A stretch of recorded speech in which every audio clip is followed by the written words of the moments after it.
What would you do if someone told you that one of the easiest and most effective ways to defend freedom of speech is to keep your mouth shut?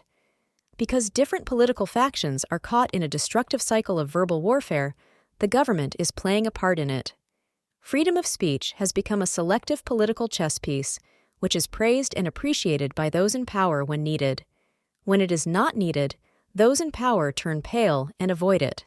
Jacob Mchangama, author of the new book Freedom of Speech, which records the history of freedom of speech, said, "Without a strong culture of freedom of speech based on tolerance, legal and constitutional protections will eventually be eroded."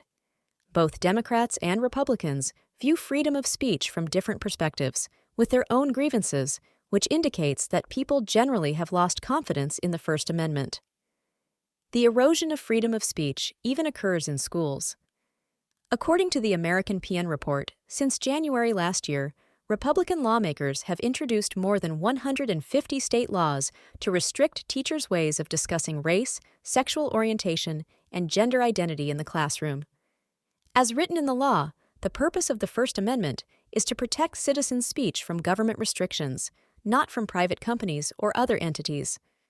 But what really worries us is that someone like Mark Zuckerberg, who we didn't elect, has the power to remove elected officials by manipulating public opinion.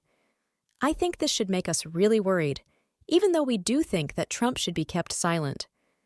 Large technology companies review our speech every day.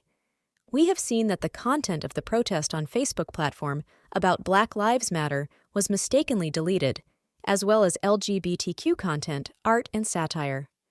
From school to the internet, where is there any real freedom of speech? Freedom of speech is secretly manipulated by invisible hands. Social networks with government ties also censor us in another way, making us afraid to speak up.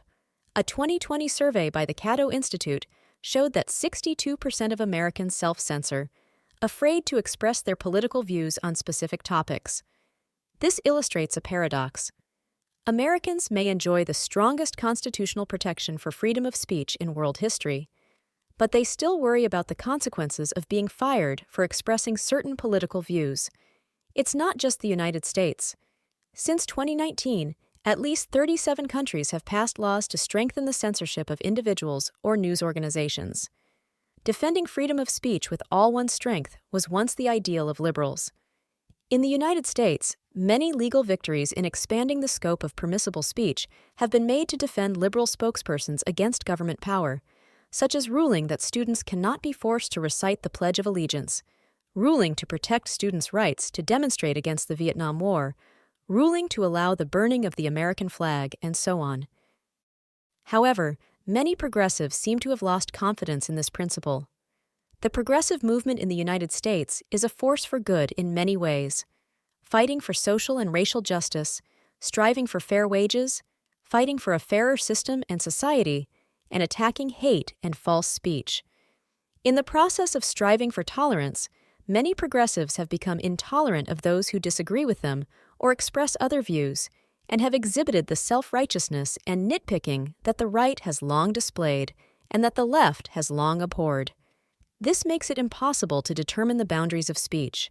Many people know that they should not say racist words, but they don't understand what they can say about it, or what they can say to people of different races. Attacking people who express unpopular views out of good intentions in the workplace, on campus, on social media, and elsewhere is a practice of closed societies. At least in my opinion, everything is in chaos now. Ideally, the premise of freedom of speech is mutual respect between people and between governments and their service recipients. But in reality, everything from trivial life to national affairs is falling apart in the false freedom of speech. Each of us is like being covered with a gag, and once we say the wrong thing, we will face a hellish situation. My friend, is this freedom of speech?